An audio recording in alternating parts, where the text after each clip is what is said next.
मित्रहो, उद्धव ठाकरे यांची शिवसेना फोडून अखेर ऑपरेशन टायगर पूर्णत्वाला गेलं. आता हे ऑपरेशन टायगर कायदेशीर कचाट्यामध्ये अडकवण्यासाठी उद्धव ठाकरे गटाकडून मोठे प्रयत्न सुरू झालेलेच आहेत. पण या ऑपरेशनच्या दरम्यान पडद्याआड काय काय घडत होतं याच्या एक एक आणि सुरस आतल्या बातम्या आता बाहेर येऊ लागल्या आहेत. हे ऑपरेशन यशस्वी होईपर्यंत एकनाथ शिंदे यांनी याबाबत अवाक्षर काढलेलं नव्हतं. एक अक्षर सुद्धा बोलत नव्हते. मुख्यमंत्री देवेंद्र फडणवीस यांनी तर अगदी याच्याशी आपला काही संबंधही नाही अशा पद्धतीनं दाखवलं होतं, भासवलं होतं. ही फोडाफोडी पूर्णत्वाला आल्यानंतर एकनाथ शिंदे आणि त्यांनी आपलीच पाठ थोपटून घेतली होती. पण मुख्यमंत्री देवेंद्र फडणवीस यांच्यामुळेच हे 6 खासदार फुटलेले आहेत. म्हणजे 6वा खासदार फुटला आणि मग ही फोडाफोडी पूर्ण झाली. गप्प राहून पडद्याआडून सगळी सूत्र मुख्यमंत्री देवेंद्र फडणवीस यांनी हलविलेली आहेत. आणि सगळं काही पूर्णत्वाला गेल्यावर आता मुख्यमंत्री देवेंद्र फडणवीस यांनीही आपलं मौन सोडलेलं आहे. बोलले ते आता या विषयावर. ऑपरेशन यशस्वी झालेलं आहे आणि रुग्ण एकदम सदृढ आहे, त्यामुळे कोणीही कोणतीही काळजी करण्याची गरज नाही असं म्हणत मुख्यमंत्री देवेंद्र फडणवीस प्रथमच या सगळ्या घडामोडीवर उघडपणे बोललेले आहेत.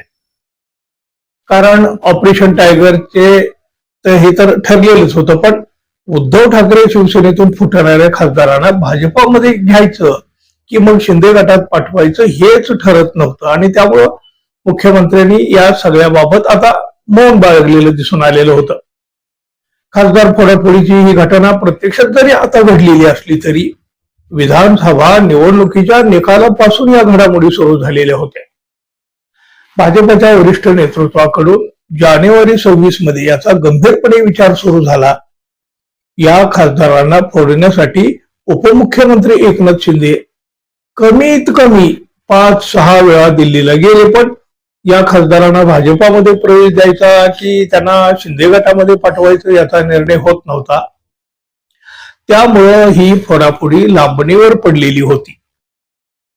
फुटलेल्या या 6 खासदारापैकी बहुतांश खासदारांना शिंदे गटात जायचंच नव्हतं.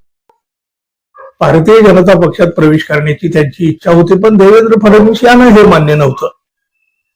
या खासदारांना शिंदे गटातच पाठवलं पाहिजे अशी भूमिका देवेंद्र फडणवीस यांची होती, अशी मोठी माहिती सुद्धा आता बाहेर आलेली आहे. आणि मग त्यासाठी केंद्रीय नेतृत्वाबरोबर फडणवीस यांच्या काही बैठकाही झाल्या.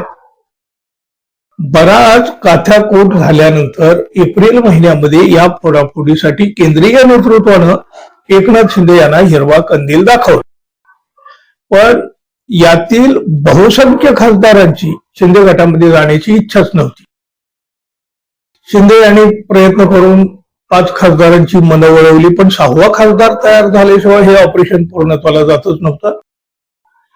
दिल्लीवरून विचारणा होत होती, पण फुटणाऱ्या खासदारांची संख्या 5च्या पुढे जाता जात नव्हती. त्यामुळं 6व्या खासदाराची जबाबदारी फडणवीस यांच्याकडे देण्यात आली.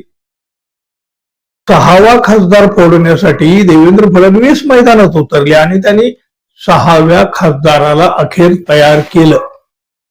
फुटणाऱ्या या 6व्या खासदाराच्या राजकीय कारकिर्दीची जबाबदारी घेण्याचा शब्द फडणवीस यांनी दिला आणि हा तिढा अखेर एकदाचा सुटला. जून महिन्याच्या दुसऱ्या आठवड्यामध्ये सगळी सूत्र वेगानं हलली आणि अखेर ही मोहीम पूर्णत्वाला आली. आता फुटलेल्या या खासदाराचं भवितव्य नेमकं काय असेल हे मात्र पुढच्या राजकारणात नक्की दिसेल. पाहूया काय काय होतंय ते. धन्यवाद. पुन्हा भेटू. नमस्कार.